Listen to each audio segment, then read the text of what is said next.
नमस्कार, आप देख रहे हैं जोहार झारखंड। मैं हूं आपके साथ विभा उपाध्याय और इस वक्त की बड़ी खबर। 17 दिन के बाद उत्तराखंड में सिलक्यारा सुरंग से बाहर निकले झारखंड के सभी मजदूर आज झारखंड लौट सकते हैं। सभी मजदूर फिलहाल ऋषिकेश के एम्स में हैं और ऋषिकेश एम्स में डॉक्टर्स ने सभी मजदूरों के स्वास्थ्य की जांच की और स्वास्थ्य जांच में झारखंड के सभी मजदूरों को फिट पाया गया है, जिसके बाद एयरलिफ्ट कर सभी मजदूरों को आज रांची लाया जा सकता है। इससे पहले मेडिकल और सभी प्रक्रियाएं पूरी कर ली जाएंगी। वहीं झारखंड से 3 अधिकारी मजदूरों को लाने के लिए ऋषिकेश पहुंचे हुए हैं। अधिक जानकारी दे रहे हैं रांची संवाददाता ओम प्रकाश। उत्तराखंड टनल हादसे में 41 मजदूरों की जान जो है वो अटक गई थी, जिसके बाद रेस्क्यू ऑपरेशन चला और उन तमाम मजदूरों को वहां से सुरक्षित निकाला गया।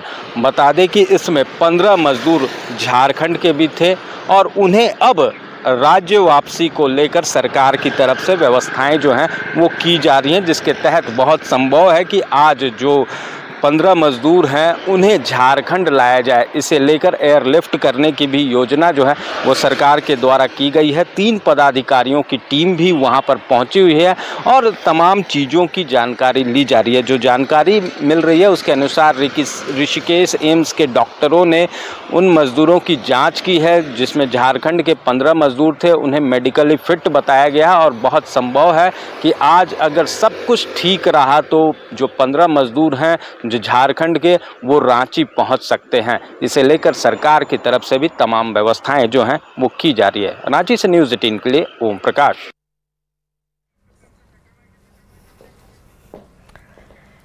तो उत्तराखंड के उत्तरकाशी सुरंग से सभी मजदूरों को सुरक्षित निकालने के बाद अब मजदूरों को अपने अपने घर भेजने की प्लानिंग की जा रही है। वहीं इन मजदूरों में गिरिडीह के सुबोध और विश्वजीत भी शामिल हैं। जहां एक और सुबोध के घर में पूजा पाठ और हवन किया जा रहा है, वहीं विश्वजीत के घर उनके परिवार के सदस्य एक दूसरे को मिठाई खिलाकर खुशियां मना रहे हैं। गिरिडीह से ज्यादा जानकारी दे रहे हैं हमारे सहयोगी एजाज अहमद।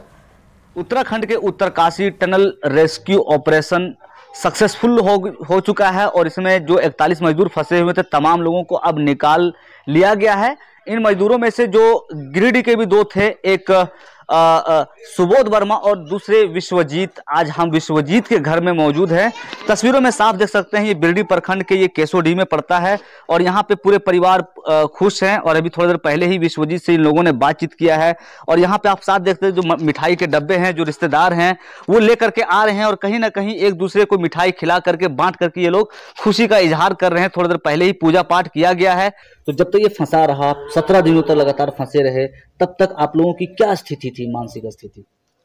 मानसिक स्थिति बहुत खराब थी, जो कि हम लोग सही से खाना खाते थे ना, दिन रात बेचैनी से रहते थे। दिन रात कैसे बीतता था वो पता नहीं चल रहा था।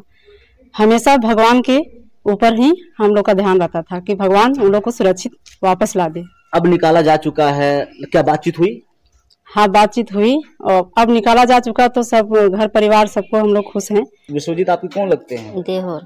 कितना खुश हैं आप लोग? मिठाई लेकर के आई हैं आप घर? हाँ, क्या हम बहुत खुश है, बाल बच्चा सब खुश में है। आप बहुत नाराज है पहले से। अच्छा, अभी मिठाई भी लेकर के आए हैं आप? हाँ। रेस्क्यू ऑपरेशन पूरा हो चुका है, बाहर निकल गए हैं, हम लोग सब खुश है। खुश हैं। प्रधानमंत्री को कुछ कहना चाहेंगे? जो वहाँ पे टीम में शामिल थे लोग जो निकालने का काम किया, उनको कुछ कहना चाहेंगे? लोग सब बधाई थे। जी, आप लोग क्या महसूस हो रहा था जब तक नहीं निकला था? तो महसूस हो रहा था उसी दिन, जिस दिन घटना घटा उसी दिन ही फोन आया था हम लोग। प्रधानमंत्री को और रेस्क्यू ऑपरेशन में शामिल तमाम एजेंसी और अधिकारियों को भी ये लोग कहीं ना कहीं धन्यवाद दे रहे हैं, क्योंकि भारी जद्दोजहद के बाद 17 दिनों के बाद तमाम 41 मजदूरों को सफलतापूर्वक निकाल लिया गया है और सभी अभी मेडिकल ऑब्जर्वेशन में है, जिसके बाद सभी को उनके अपने अपने घर भेज दिया जाएगा। गिरिडीह से न्यूज़ 18 के लिए मैं एजाज अहमद।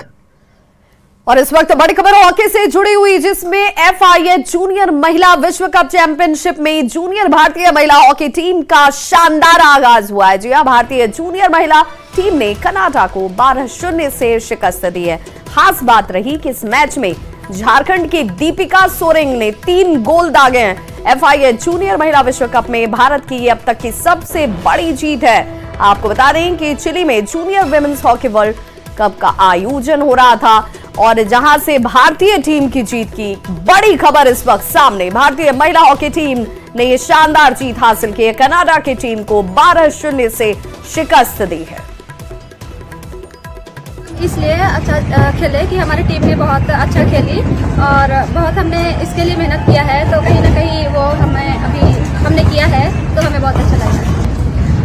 हमारा थोड़ा सा ये इम्प्रूव करना है कि हम थोड़ा मतलब सेकंड पोस्ट हमारा थोड़ा सा ये हो रहा है, तो हम उसमें अच्छे से पोस्ट मतलब पास करके हम थोड़ा ज्यादा गोल कर सकते हैं।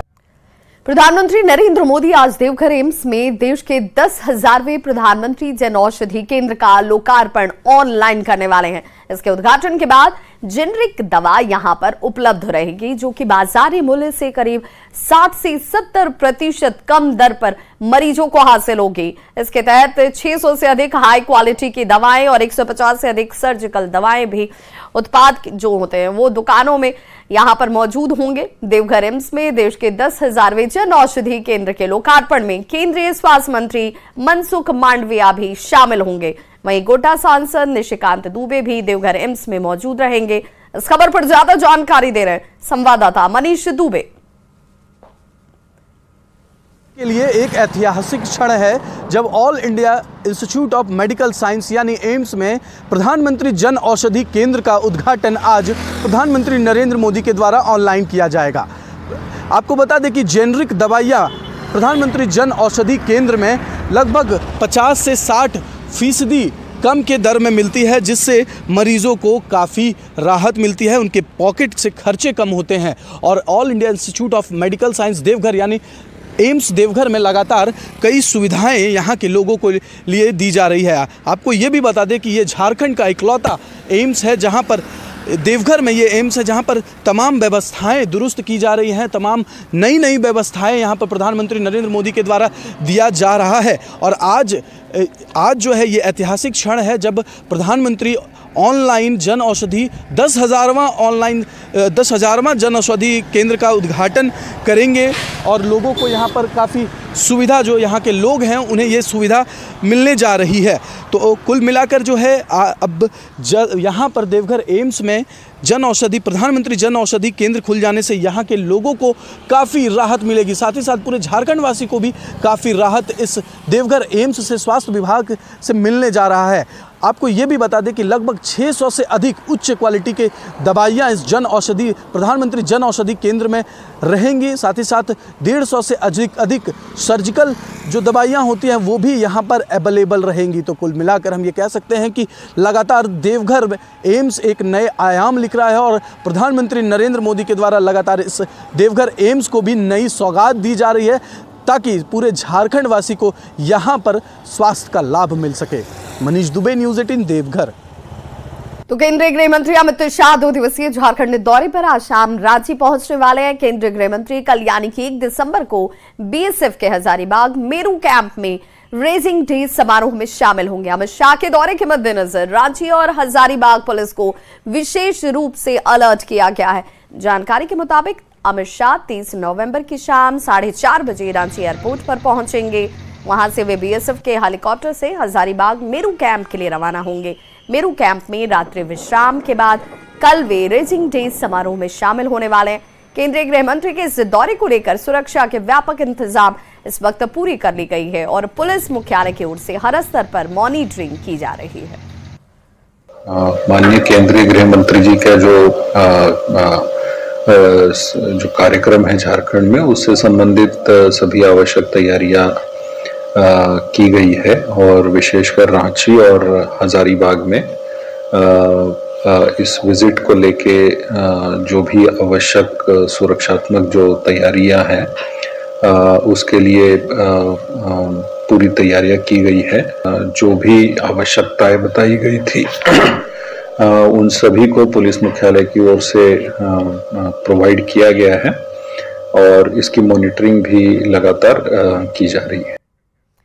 जामताड़ा पुलिस ने इंटरस्टेट डुप्लीकेट लॉटरी गिरोह का खुलासा किया है, साथ ही 7 आरोपियों को गिरफ्तार भी कर लिया गया। एसपी ने आसनसोल डीएसपी से जानकारी जिस तरीके से शामिल हुई थी उसके बाद में हिजाम में अमोई ब्रिज के पास डुप्लीकेट लॉटरी की जानकारी मिली और उसकी बिक्री भी यहां पर की जा रही थी। इसी दौरान बंद पड़े अमन होटल में छापेमारी की गई। तलाशी के दौरान डुप्लीकेट लॉटरी टिकट के साथ लॉटरी पेपर बनाने वाले सामान को जब्त किया गया। बंद पड़े होटल में करीब 4 महीने से यह कारोबार जो है यहां चल रहा था। होटल संचालक चंदन ठाकुर को फिलहाल पुलिस तलाश कर रही है। में पता चला कि एक होटल है जो बंद पड़ा हुआ है मेहिजाम थाना अंतर्गत। वहीं पे अवैध लॉटरी की छपाई होती है और बंगाल और हर जगह सप्लाई की जाती है। उक्त सूचना के सत्यापन में एसडीपीओ और थाना प्रभारी मेहिजाम को छापेमारी करवाई गई तो पाया गया कि अवैध लॉटरी की एक फैक्ट्री बंद पड़े हुए होटल में चलाई जा रही थी, जहाँ पे जिनमें 7 अभियुक्तों को गिरफ्तार किया गया और प्रिंटिंग का बहुत सारा साजो सामान और अवैध छपे हुए कार्ट्रिजेस और प्रिंटर वगैरह बरामद हुए हैं। राज्य में फ्लाईओवर निर्माण को लेकर 31 दिसंबर तक मेन रोड ओवरब्रिज मार्ग में वाहनों के परिचालन को बंद कर दिया गया है। गाड़ियों का आना जाना रात 11 बजे से लेकर सुबह के 5 बजे तक यहां पर बंद रहने वाला है, ताकि निर्माण कार्य में किसी तरह की परेशानी न हो। 31 दिसंबर तक बदले गए ट्रैफिक रूट के बारे में ज्यादा जानकारी दे रहे राज्य संवाददाता ओम प्रकाश। फ्लाईओवर निर्माण कार्य को लेकर ट्रैफिक व्यवस्था में बदलाव किया गया है। ये व्यवस्था जो है वो 31 दिसंबर तक लागू रहेगी। बता दें कि ट्रैफिक रूट में हुआ बदलाव जो है वो रात 11 बजे से सुबह 5 बजे तक प्रभावी रहेगा। उस दरमियान जो ओवरब्रिज मेन रोड स्थित ओवरब्रिज स्थित जो फ्लाईओवर निर्माण कार्य है उस दरमियान ओवरब्रिज से परिचालन जो है वो बंद रहेगा, जिस कारण जो इधर के रास्ते से जो आने जाने वाले वाहन हैं उन्हें डाइवर्ट किया जाएगा। रात 11 बजे से सुबह 5 बजे तक ओवरब्रिज के ऊपर से वाहन जो है वो क्रॉस नहीं कर पाएंगे।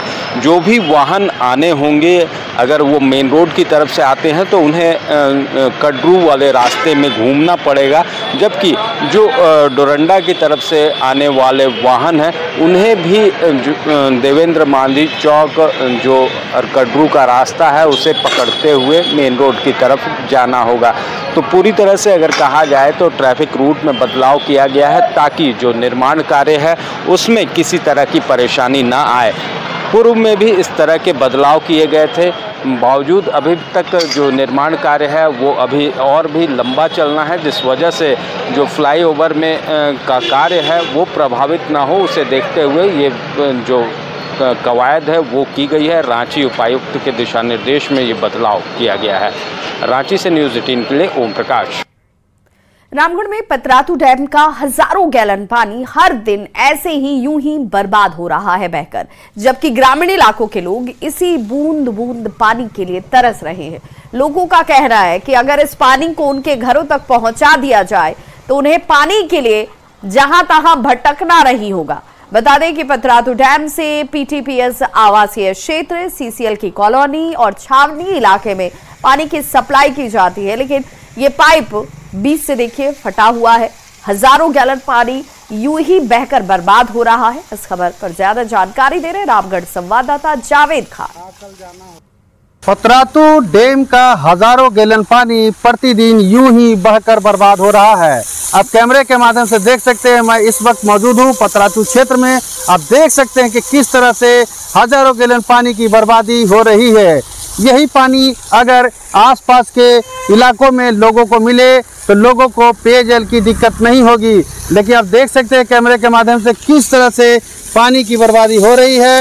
इस ओर अधिकारियों का ध्यान नहीं है। हजारों गैलन पानी डेली बर्बाद हो रहा है और लोग पानी पीने के लिए तरस रहे हैं। सरकार हर घर जल नल योजना चला रही है कि लोगों को शुद्ध पेयजल मिले, लेकिन सरकारी उदासीनता का ये नतीजा देख लीजिए कि हजारों गैलन पानी यहाँ पर प्रतिदिन बर्बाद हो रहा है। और यहाँ अगर पानी को ठीक ठाक से, और सिर्फ एक जगह यहाँ पे फूटा हुआ नहीं है, ऐसा कितने सारे जगहों पे फूटा हुआ है जहाँ से प्रतिदिन हजारों गैलन पानी की बर्बादी हो रही है। कहावत है ना, सामने मतलब जो है कुआं और आदमी प्यासा है, उसी तरह से पानी इस तरह से डैम जो है, डैम का पानी बर्बाद हो रहा है।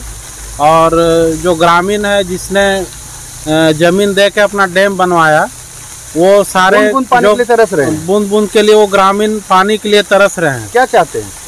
और यही जिसे प्रशासन से यही आग्रह है कि जो ये इतना पानी जो पर डे हजारों गैलन पानी बर्बाद जो हो रहा है, माध्यम से आप लोगों को दिया जाए, वो पानी जो है ग्रामीणों तक पहुंचाया जाए, इससे ग्रामीणों का भी लाभ होगा। को बताना चाहेंगे कि पतरातू डैम से पीटीपीएस आवासीय क्षेत्र, सीसीएल के विभिन्न कॉलोनियों में और रामगढ़ आर्मी कैंट में यहाँ की पानी सप्लाई की जाती है। लेकिन आप देख सकते हैं कैमरे के माध्यम से कि किस तरह से पानी की बर्बादी हो रही है। ग्रामीण चाहते हैं कि उनके घरों तक पाइपलाइन के माध्यम से इसी पानी को पहुंचा दिया जाए, तब वे बूंद बूंद पानी के लिए जो तरसते हैं, भटकते हैं, इससे वो बच जाएंगे। जावेद खान, न्यूज़ 18, रामगढ़। झारखंड की खबरों को जानेंगे। इस बीच बड़ी खबर बिहार से आ रही है, पटना से ये बड़ी खबर, जहां के पाठक का अब तक का सबसे बड़ा एक्शन इस वक्त सामने है, जिसमें एमएलसी संजय कुमार सिंह के पेंशन पर रोक लगा दी गई है। के पाठक की तरफ से एक्शन और उस एक्शन का अब असर देखिए। एमएलसी संजय कुमार सिंह के पेंशन पर रोक। सीपीआई से विधान पार्षद हैं संजय कुमार सिंह और विश्वविद्यालय शिक्षक संघ फुटाब के महासचिव भी हैं संजय सिंह। उच्च शिक्षा निदेशक ने बीआरए के रजिस्ट्रार को भी आदेश दे दिया है। फुटाब के कार्यकारी अध्यक्ष कन्हैया बहादुर सिन्हा पर भी कार्रवाई की गई है। कन्हैया बहादुर के वेतन और पेंशन दोनों पर रोक लगा दी गई है।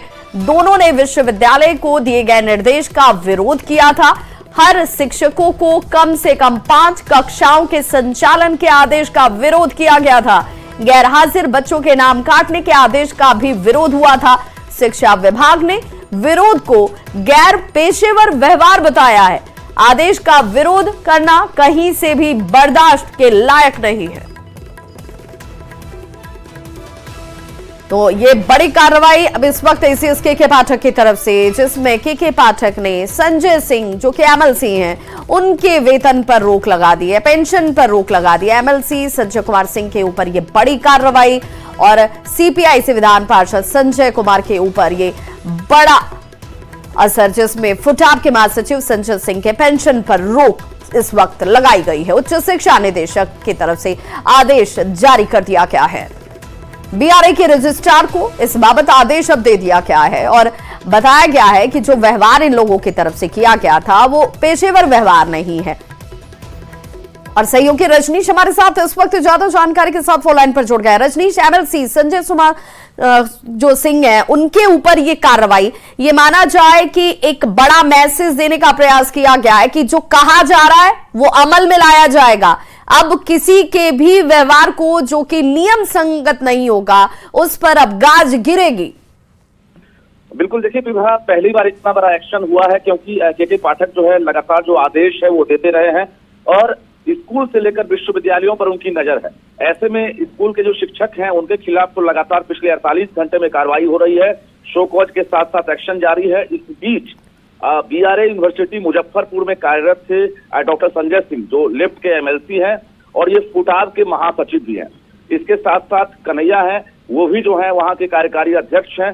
तो के पाठक ने जो आदेश दिया था कि सभी शिक्षकों को रोज जो है कम से कम 5 कक्षा लेनी है, यानी जो विश्वविद्यालय के शिक्षक हैं। इसके साथ साथ जो 3 दिनों तक अनुपस्थित बच्चे हैं उनका अब अनुपस्थिति देखकर जो है नाम काट दिया जाए, जिसका इन्होंने विरोध किया था डॉक्टर संजय सिंह ने। और उसके बाद उच्च शिक्षा निदेशक रेखा कुमारी ने पत्र जारी कर दिया है रजिस्ट्रार के नाम से कि अब संजय सिंह का पेंशन रोका जाए और साथ जो कार्यकारी अध्यक्ष हैं इनका वेतन और पेंशन दोनों, यानी कन्हैया बहादुर सिन्हा का वेतन और पेंशन दोनों पर रोक लगा दी गई है। तो संजय सिंह काफी नाराज हैं क्योंकि इन्होंने साफ कहा कि लोकतांत्रिक अधिकार का हनन किया जा रहा। पूरे मामले पर हम सीएम नीतीश कुमार से न सिर्फ मिलेंगे बल्कि कार्रवाई नहीं होती है, अगर वापस पत्र नहीं लिया जाता है तो हम सीएम आवास के बाहर धरना पर बैठ जाएंगे, क्योंकि शिक्षकों पर कार्रवाई बर्दाश्त नहीं है। हमने जो कहा है वो कहीं ना कहीं शिक्षकों के हित के लिए कहा है, बच्चों के हित के लिए कहा है। कुल मिलाकर बात बढ़ गई है। के पाठक के एक्शन से कहीं ना कहीं अब विश्वविद्यालय प्रशासन जहां सकते में है वहीं एमएलसी संजय सिंह भी जो है नाराज दिख रहे हैं। विवाह बिल्कुल, और नाराजगी अब विरोध के तौर पर भी नजर आएगी। और हमारे साथ इस वक्त खुद संजय जी जुड़ चुके हैं। संजय जी, इस कार्रवाई को आप कैसे देख रहे हैं? अरे इस कार्रवाई को हम यही देख रहे हैं इस रूप में कि लगता है कि ये अपर मुख्य सचिव सह जो प्रधान सचिव शिक्षा विभाग के पाठक हैं, मतलब दिमागी रूप से संतुलित नहीं है। क्योंकि कोई भी जो यूनिवर्सिटी में जो भी बात की जाती है यूनिवर्सिटी के मुतालिक, वह यूनिवर्सिटी के जो एक्ट हैं, बिहार राज्य विश्वविद्यालय अधिनियम 1976 एवं उसके समय समय पर जो अमेंडमेंट हुए हैं उस आलोक और इसने अभी यूजीसी के निर्देश पर समय समय पर हमारे एक्ट स्टैट्यूट में अमेंडमेंट होता है। एक्ट में भी प्रावधान है कि समय समय पर यूजीसी का जो निर्देश आएगा उसको हम अनुपालन करेंगे उसका।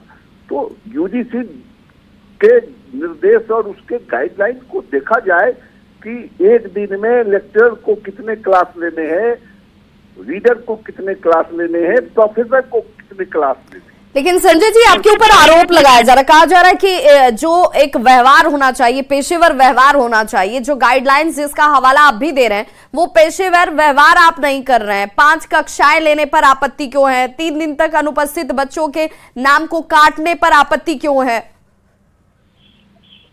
अच्छा, तो आपत्ति इसलिए है कि आज जितने 20 राज्य में जितने अगर स्कूल कॉलेज अवस्थित है और उसमें छात्र विभाग ही वहाँ छात्रों की संख्या एडमिशन के लिए निर्धारित करती है, उसके मुताबिक क्या पूरे बिहार के सेकेंडरी +2 और डिग्री स्तर के महाविद्यालयों के इंफ्रास्ट्रक्चर है। सरकार पहले अपने को झांके, अपने अंदर झांके। संजय जी, अब इसके आगे आप क्या करेंगे? क्योंकि पेंशन पर तो रोक आपके लगा दी गई है। हम उन पर प्रिविलेज चलाएंगे, हम डालेंगे आग्रह की यह कैसे यह हिमाकत की है के पाठक जी कि एक विधान पार्षद के रूप में हम संजय कुमार सिंह शिक्षक प्रतिनिधि है और उस पर बिना इसकी वस्तु स्थिति को जाने उसने मेरे पेंशन पर रोक लगाने का जो पत्र लिखा गया है। कल विजय चौधरी जी मेरे बेटे की शादी हो रही है, उस क्रम में आए हुए थे, हमने उनको भी कहा है कि हम के पाठक पर प्रिविलेज चलाएंगे। बहुत बहुत शुक्रिया संजय सिंह हमारे साथ जुड़ने के लिए। तो एमएलसी संजय सिंह की तरफ से अब इस पर विरोध जाहिर किया जा रहा है, कह रहे हैं कि मैं यहीं शांत नहीं बैठूंगा, इसके आगे भी अपनी आवाज उठाऊंगा। तो इस बुलेटिन में बस इतना ही। नमस्कार।